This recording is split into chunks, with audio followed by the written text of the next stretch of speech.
माननीय मुख्यमंत्री जी की प्रेरणा से और माननीय मंत्री जी के हमारे मार्गदर्शन में हम लोगों ने इसको करने का प्रयास किया है। अगर कांवरिया बंधुओं को ये व्यवस्था पसंद आ रही है तो ये बहुत ही हम लोगों के लिए हौसला अफजाई वाली बात है। ऐसे इसको आगे और बढ़िया बना के रखेंगे। भविष्य में और भी क्या क्या हम लोग जोड़ सकते हैं, इसी को मैं देखने के लिए और अपनी जो व्यवस्था चल रही है उसमें स्टैंडर्ड बना रहे, बढ़िया से बना रहे। कोरोना काल के 2 साल बाद भक्त भोलेनाथ के दर्शन के लिए देवघर जा रहे हैं। इस बीच भागलपुर के सुल्तानगंज में लगे श्रावणी मेले का पर्यटन विभाग के सचिव संतोष कुमार मल ने जायजा लिया है। साथ ही श्रद्धालुओं की बढ़ती भीड़ को देखते हुए व्यवस्था और भी सुदृढ़ करने का निर्देश दिया। उन्होंने कहा कि यहाँ पहले से बहुत बेहतर सुविधा हो गई है, लेकिन और भी व्यवस्थाएं होनी है और ये व्यवस्था बनी रहे, इसके लिए जायजा लिया है।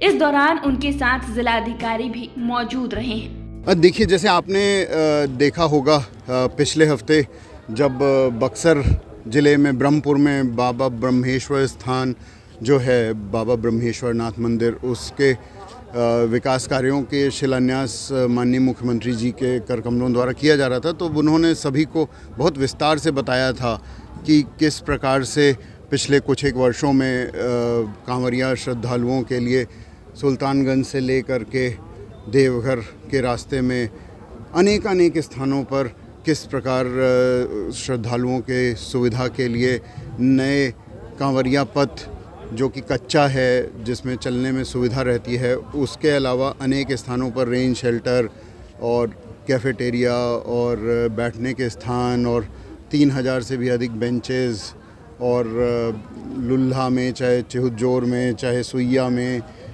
चाहे मोजमा में, अनेक स्थानों पे जो सरकार के द्वारा विकास के कार्य कराए गए हैं, तो उन सभी का हमको, जैसा माननीय मुख्यमंत्री जी ने कहा, इतना कुछ कराया उन्होंने सभी के लाभ के लिए, श्रद्धालुओं के लिए, तो उसका हमें स्टैंडर्ड मेंटेन करके रखना है और उस स्टैंडर्ड को और आगे ले करके जाना है। हम लोगों ने जो इस बार आपने देखा कि पर्यटन विभाग के द्वारा यहाँ पर जो प्रत्येक दिन सांस्कृतिक कार्यक्रम संध्या में कराया जा रहा है, जिसका अच्छा फीडबैक मिल रहा है, और प्रत्येक सोमवार को बड़ा सांस्कृतिक कार्यक्रम होता है। इस बार उद्घाटन में भी राष्ट्रीय स्तर के जो कलाकार हैं, हंसराज वंशी जी, वो आए थे। जहाज घाट में व्यवस्था अब सभी श्रद्धालु हमारे प्रयोग कर पा रहे हैं। तो अब यहाँ पे कुछ एक आवश्यकताएं और हैं, जैसे कि कुछ और शौचालयों की आवश्यकता है या कुछ चेंजिंग रूम्स की आवश्यकता है, और हम लोग यहाँ से जो आगे हमारा रूट है उसमें जो टेम्परेरी व्यवस्था पर्यटन विभाग के सौजन्य से हुई है, अन्य विभागों के सौजन्य से हुई है, उसमें हम लोग अब देखते हैं कि जैसे 1 महीने तक चलता है ये मेला, तो व्यवस्था का स्तर वैसा का वैसा जैसे प्रारंभ में है वैसा ही बना रहे। इसी प्रयोजन को, उसका निरीक्षण करने के उद्देश्य से मैं आज यहाँ आया था। डीएम साहब भी आए हैं, इन्होंने बहुत अच्छे ढंग से अभी तक पूरी व्यवस्था संभाली हुई है।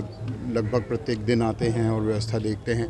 तो ये तो हम लोगों की अभी जो काम चल रहा है उसकी परिकल्पना है। भविष्य में स्वदेश दर्शन 2 नंबर की स्कीम आ रही है और राज्य योजना की भी स्कीमें भविष्य में आएंगी। तो आसपास हम श्रद्धालुओं के लिए और अच्छी व्यवस्था किस तरह बना सकें, उसके लिए हम लोगों के आर्किटेक्ट्स आए हुए हैं और ये अभी प्लानिंग करके देंगे। फिर हम माननीय मुख्यमंत्री जी के सम्मुख और राज्य सरकार के सम्मुख इसको रखेंगे अप्रूवल के लिए, तब हम आपको और विस्तार से इसके बारे में बता पाएंगे। लेकिन हम लोग इसको और अच्छा करने के लिए माननीय मुख्यमंत्री जी के निर्देशानुसार कृत संकल्प हैं। वहीं पर्यटन सचिव संतोष कुमार मल ने कहा कि भविष्य में स्वदेश दर्शन और राज्य योजना की भी स्कीम आ रही है। उन्होंने बताया कि श्रद्धालुओं के लिए हम और किस तरह व्यवस्था बना सके, इसके लिए आर्किटेक्ट भी आए हैं जो मुख्यमंत्री जी के समक्ष बातों को रखेंगे ताकि आगे और बेहतर व्यवस्था हो सके। उन्होंने बताया कि भवन निर्माण और पथ निर्माण द्वारा गेस्ट हाउस बनाया जा रहा है। ये तो बस सरकार के द्वारा की गई व्यवस्था का प्रतिफल है। इसमें हमारे माननीय मुख्यमंत्री जी की प्रेरणा से और माननीय मंत्री जी के हमारे मार्गदर्शन में हम लोगों ने इसको करने का प्रयास किया है। अगर कांवरिया बंधुओं को ये व्यवस्था पसंद आ रही है तो ये बहुत ही हम लोगों के लिए हौसला अफजाई वाली बात है। ऐसे इसको आगे और बढ़िया बना के रखेंगे और कोशिश इसी के लिए जारी रखेंगे। अभी मैं बांका की दिशा में जाऊंगा, झारखंड बॉर्डर तक, जो भी हम लोगों की जहाँ जहाँ भी टेंट पंडाल और बाकी व्यवस्था है उसका निरीक्षण करूंगा कि स्तर जो हमने सोचा था उसके अनुरूप अभी भी 15 दिन बीत गए हैं। सामान्यतः क्या होता है कि शुरुआत में अच्छी व्यवस्था होती है और फिर बाद में थोड़ा व्यवस्था में शिथिलीकरण होने लगता है, तो वो ना हो इसीलिए हम लोग इसको कर रहे हैं। ये जो अभी सब चल रहा है, हमारा श्रावणी मेला चल रहा है, ये पर्यटन का ही एक अंश है और धार्मिक पर्यटन का आप इसे संज्ञा दे सकते हैं। तो अजगैबीनाथ मंदिर के नज़दीक पर्यटन विभाग के द्वारा पूर्व में कुछ ही सालों पूर्व घाट का निर्माण कराया गया है और उसके अलावा वहाँ पे LED वगैरह की भी व्यवस्था की गई है, बेंचेस वगैरह की व्यवस्था की गई है। पूर्व में तो आप जानते ही हैं कि वहाँ पर जो फुट ओवर ब्रिज बना के दिया गया था, उस समय तो मैं ही जिलाधिकारी था, उस समय पुल निर्माण निगम ने उसे बनाया था। ये और आगे बढ़ता जाए, यहाँ पे और भी पर्यटन के दृष्टिकोण से, सालों भर पर्यटन के दृष्टिकोण से कुछ हो सके। यहाँ नज़दीक खाली ज़मीन है, कुछ उसमें से रेलवे की है, कुछ प्रशासन की है, तो उसको समेकित करके एक परियोजना बनाने की आवश्यकता है। अभी हम लोग उस पर काम कर रहे हैं।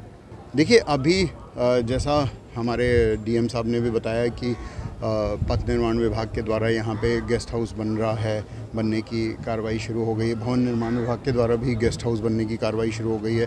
भविष्य में और भी क्या क्या हम लोग जोड़ सकते हैं, इसी को मैं देखने के लिए और अपनी जो व्यवस्था चल रही है उसमें स्टैंडर्ड बना रहे, बढ़िया से बना रहे। पिछले सालों की तुलना में काफ़ी अतिरिक्त व्यवस्था इस बार दी गई है सरकार के द्वारा, आप लोगों ने देखा होगा। तो उसको बनाए रखना भी अपने आप में एक चुनौती रहती है। जब आप ऊंचा कर लेते हैं तो उस जगह पे बना रहना भी चुनौती होती है। भविष्य में और योजनाएं भी हम लोग टेकअप कर सकते हैं, उसकी अभी हम लोग प्लानिंग करेंगे। भागलपुर से बोलता बिहार के लिए कुणाल शेखर की रिपोर्ट। इस खबर के बारे में आप क्या सोचते हैं, हमें कमेंट कर जरूर बताएं। चैनल को सब्सक्राइब करें, फेसबुक पेज को लाइक करें। साथ ही इसी तरह की तमाम छोटी बड़ी खबर देखने के लिए बने रहें हमारे चैनल के साथ। वीडियो देखने के लिए आपका शुक्रिया।